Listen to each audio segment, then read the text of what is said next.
অন্ততপক্ষে 9-এর তালিকা ধরে অ্যাডমিশান ওপেন করে দেওয়া তো সম্ভব, কোথাও কোনো অসুবিধা নেই। কোথাও কোর্ট বলছে না যে অ্যাডমিশান বন্ধ করে রাখো, বরং কোর্ট স্বতঃপ্রণোদিতভাবে এই কথা বলছে যে ইমিডিয়েট অ্যাডমিশান ওপেন করো। যে ছেলেমেয়েরা প্রথমত এই ধরনের স্কলারশিপগুলোর ক্ষেত্রে এই স্কলারশিপ কারা এই স্কলারশিপ পেতে পারে, তারা কোন পদ্ধতিতে অ্যাপ্লাই করবে, এই ব্যাপারে মূলত গ্রামীণ সেক্টরগুলোতে ব্যাপক একটা অনিশ্চয়তার মধ্যে ছাত্রছাত্রীদের থাকতে হয়।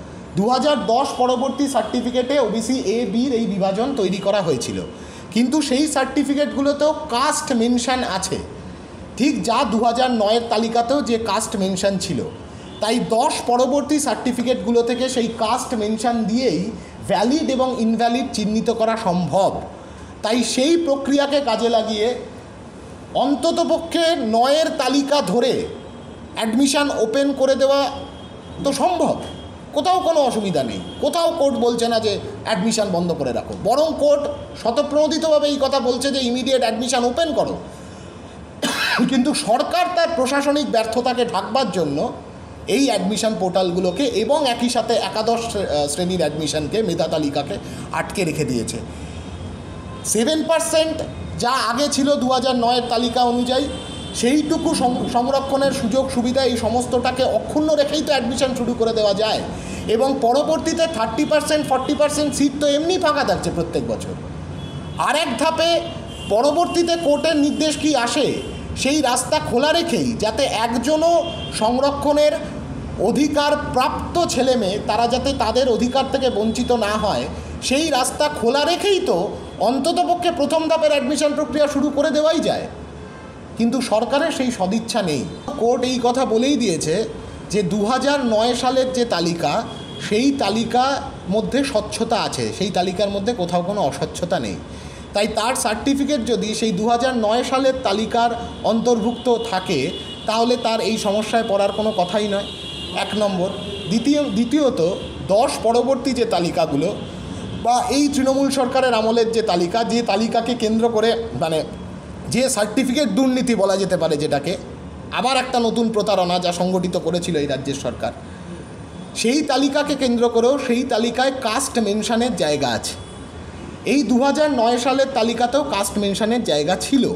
তাই ওবিসি এ বি ক্যান্ডিডেটদের ক্ষেত্রে এই কাস্ট মেনশনের জায়গাকে আইডেন্টিফাই করে তাদের তালিকাটা ভ্যালিড না ইনভ্যালিড এইটা চিহ্নিত করবার উপায় আছে। সেই উপায়ে রাজ্যের সরকারকে সেই উপায় প্রয়োগ করতে হবে এবং কোর্টের সাথে বোঝাপড়ার ভিত্তিতেই এই রাস্তা তাদেরকে তৈরি করতে হবে। কিন্তু তার জন্য অ্যাডমিশনটা যেমন খুশি তেমন করে ক্রমাগত বিলম্বিত করে যাওয়া, যাতে প্রাইভেট ইনস্টিটিউশনগুলো সুযোগ পেয়ে যায় চড়া দামে ভর্তি নেওয়ার, এইটা কখনো চলতে পারে না।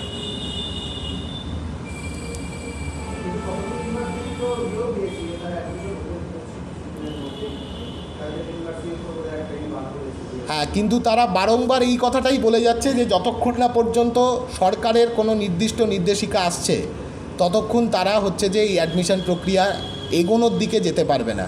ঠিক যেমনভাবে সরকারি স্কুলগুলোর ক্ষেত্রেও 39টি সরকারি স্কুল তারা 13ই মে মেধা তালিকা প্রকাশ করার কথা ছিল, 10ই মে পর্যন্ত অ্যাপ্লিকেশান জমা দেওয়ার বন্দোবস্ত ছিল। সেই 13ই মের মেধা তালিকা এখনও পর্যন্ত প্রকাশিত হয়নি এবং সেই সমস্ত স্কুলের হেডমাস্টার মশাইরা, ম্যাডামরা তারা বারংবার এই কথাই বলছে। আমরা সংবাদ মাধ্যমের মধ্য দিয়েই খানিকটা জেনেছি যে তারা বারংবার এই কথা বলছে যে যতক্ষণ না সরকারের পক্ষ থেকে কোনো কার্যকরী কোনো নির্দেশিকা আসছে ততক্ষণ তারা এই মেধা তালিকা প্রকাশ করার কাজে এগোতে পারছে না।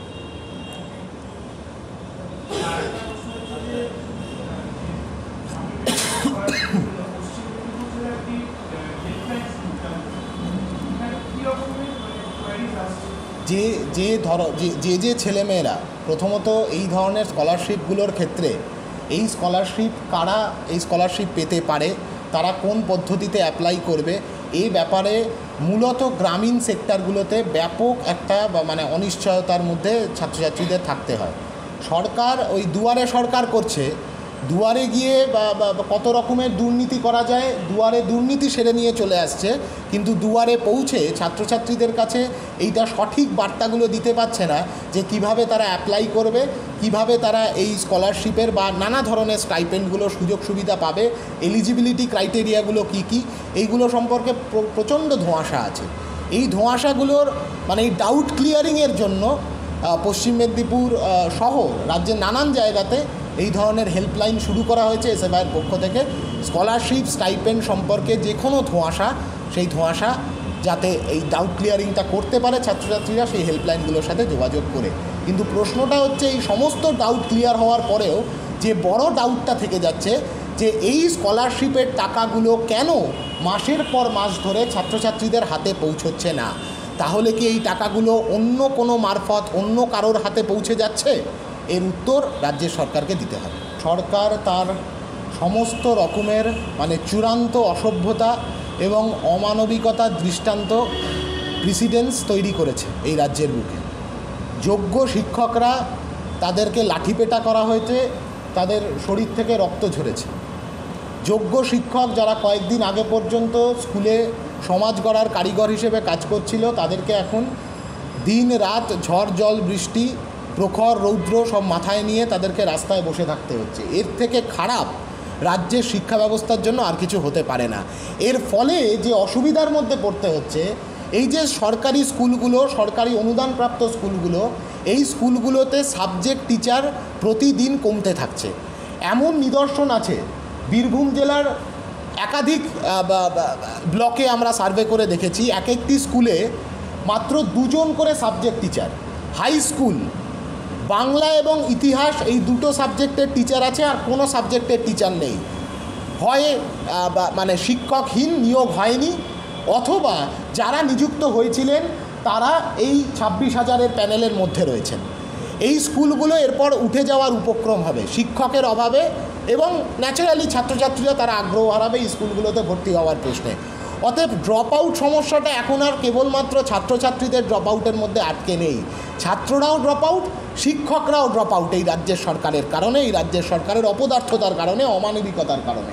আমরা শুরু থেকে বলেছিলাম যে যোগ্য অযোগ্য তালিকা আলাদা করো, ওএমআর শিট কোথায় গেল? এখনও পর্যন্ত সরকার এই উত্তরটা দিতে পারছে না যে ওএমআর শিটগুলো নিয়ে কি করেছে।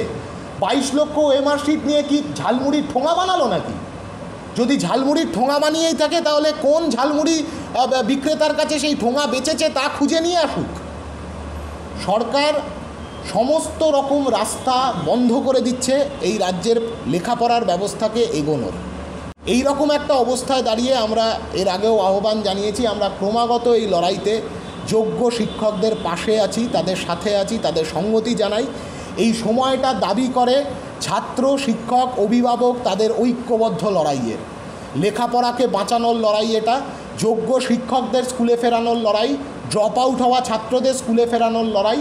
এই লড়াইতে সমস্ত অংশের মানুষজন, শিক্ষক, অধ্যাপক, ছাত্রছাত্রী, অভিভাবক, শিক্ষানুরাগী সমস্ত অংশের মানুষকে আমরা ঐক্যবদ্ধ হওয়ার ডাক দিচ্ছি। আগামী 16ই জুন আমরা যে ছাত্র সমাবেশ সংগঠিত করতে চলেছি কলেজ স্ট্রিটের বুকে, সেই সমাবেশেও এই সমস্ত অংশের মানুষজনদেরকে একত্রিত করেই আমরা এই সমাবেশ সংগঠিত করব। শিক্ষকদের গায়ে হাত পড়লে ছাত্ররা কখনো বসে থাকবে না।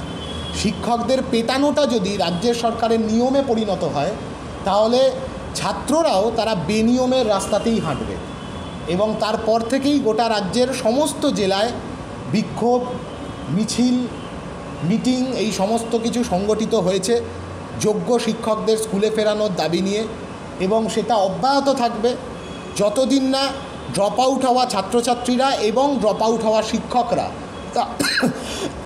তারা হাতে হাত ধরে তারা আবার ক্লাসরুমে ফিরছে, ততদিন গোটা রাজ্য জুড়ে তুমুল আন্দোলনের যে ধারা, সেই ধারা অব্যাহত থাকবে। ব্রাত্য বসু নাকি এই প্রসঙ্গে কথা বলতে গিয়ে মেজাজ হারিয়ে ফেলেছেন, খুবই মেজাজ দেখিয়েছেন। আমি বলছি যে এখন যদি মেজাজ হারান, 2 দিন বাদে তো চাকরি হারাবে ব্রাত্য বসু। যা করছে রাজ্যের যোগ্য শিক্ষক শিক্ষিকা, তারা অসহায়ের মতো রাস্তায় বসে আছে।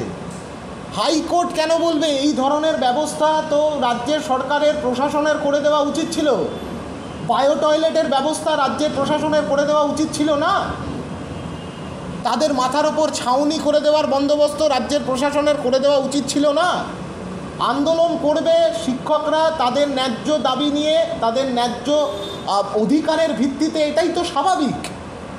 সেই স্বাভাবিকতার ওপরে অস্বাভাবিকতা আরোপিত হয় তখন যখন দেখা যায় রাজ্যের প্রশাসন, সরকারি গুন্ডারা, উর্দিপড়া গুন্ডারা তারা চড়াও হয় শিক্ষকদের ওপরে। সরকার, আমি আবারও বললাম, অমানবিকতার, অসভ্যতার সমস্ত সীমা লঙ্ঘন করে গেছে।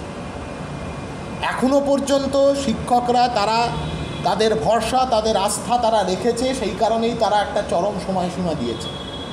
এই চরম সময়সীমার আগেই সরকারের উচিত ব্যবস্থা গ্রহণ করা, ওএমআর শিট সামনে আনা, মিরর ইমেজ স্ক্যান কপি ওয়েবসাইটে সামনে রাখার মাধ্যমে পাবলিক ডোমেনে এই সমস্তটাকে আনা, যোগ্য অযোগ্য তালিকা আলাদা করা, কোর্টের সঙ্গে বোঝাপড়ার মাধ্যমে ইমিডিয়েট যোগ্য শিক্ষকদের স্কুলে ফেরানোর বন্দোবস্ত করা।